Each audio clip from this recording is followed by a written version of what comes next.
Places from New York City. Hi, I'm Jen. And I'm Sarah. And we're the Golden Broads of the Bay. So welcome to our 8th review vlog. Yes. Woo, yay. This is the 3rd show in our Broadway Binge 19.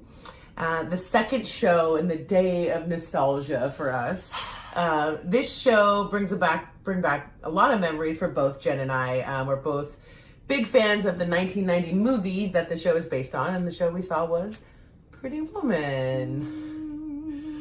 Absolutely. So I heard about the show pretty early on. I follow Orphe on social media, and she dropped that she was working on a new musical by Bryan Adams, and of course that piqued my interest, so I followed along.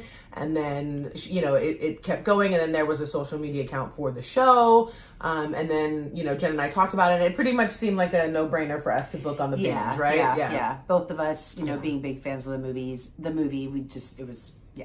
so this was an easy one for us. So we headed to the theater, and of course we headed to the merch line. And what did you pick up this time? This time I got a pin, and it was basically the same, the silhouette of this, the pin. And then I got a magnet as well. I don't have it here. I should have, but you'll see it in the hall. Yeah, and so then we headed over to the bar, picked up some beverages, and then headed over to our seats, and we sat in row B, which was the 2nd row, which was pretty nice. They were very good seats. Yeah, they were nice seats. I mean, we did kind of have to do a little bit of the head tilt up a little bit, but again, I get over that because I love that connection. Being able to make eye contact with them, which we did several times. So that was pretty fun.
Okay, so let's dive in a little bit about the technical stuff of the show. Let's talk about the set, the costumes, makeup, that sort of stuff. Okay.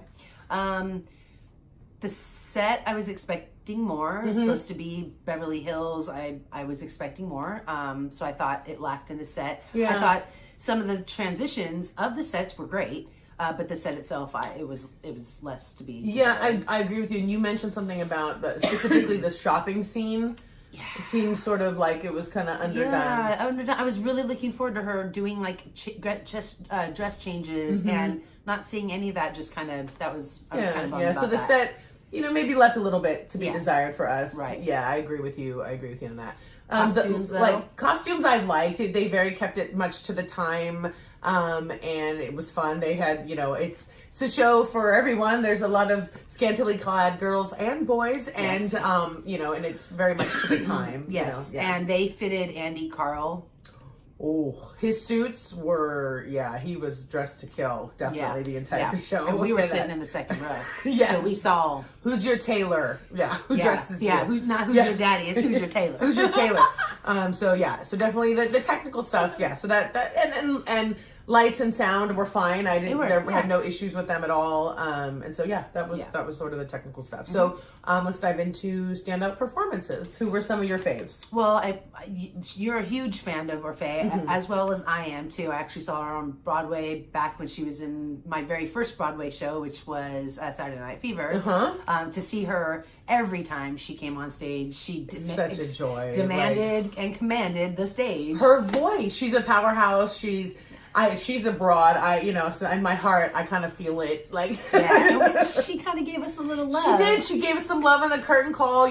We were hooping and hollering every time she came out. Every song she did. Yeah. So clearly, she was. I would say our standout. Yes. Top standout for the show. Her real life husband, who's Andy Carl. Hello.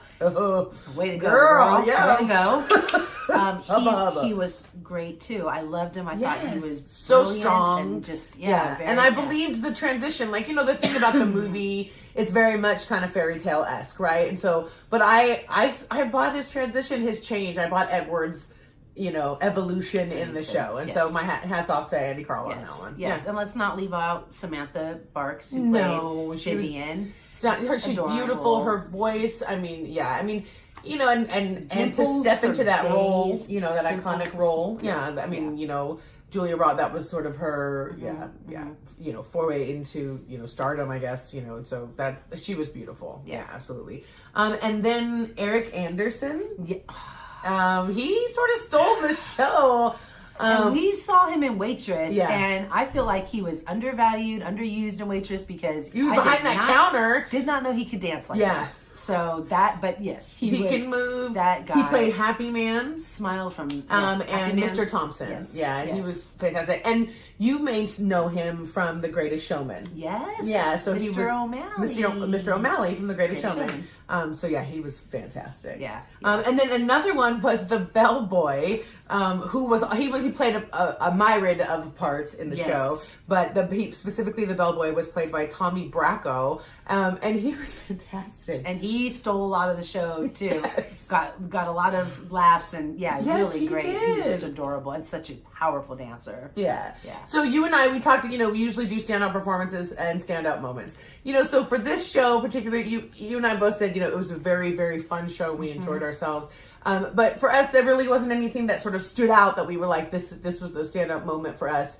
Again, we enjoyed ourselves, but not it's very nostalgic. That's why we definitely called it our day of nostalgia. We saw Phantom of the Opera, which took us back, and then seeing this, which also took us back to, our past and stuff. So give you all the iconic costumes of the movie. Yeah. They give you all those iconic lines.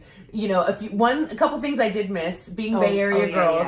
There's one particular scene in the movie where they go to the opera, and it's very clear that they get on a plane and they fly to San Francisco. They say, they fly to San Francisco, and they say it in the movie. And so I was waiting for that because I was going to be like, woo, they go on again on plane. And go to the but they kind of just missed out on that. And then also.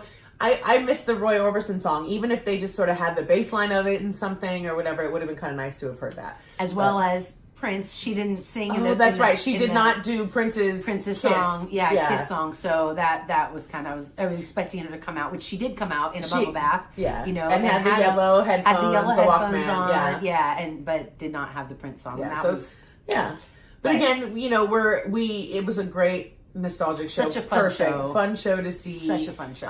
And we're happy it was number 3 of Broadway binge. So stick with us. We've got a few more reviews coming up.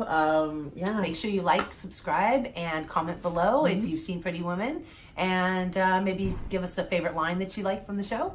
And we'll see you soon. We'll see you around the theater. All right. Curtain.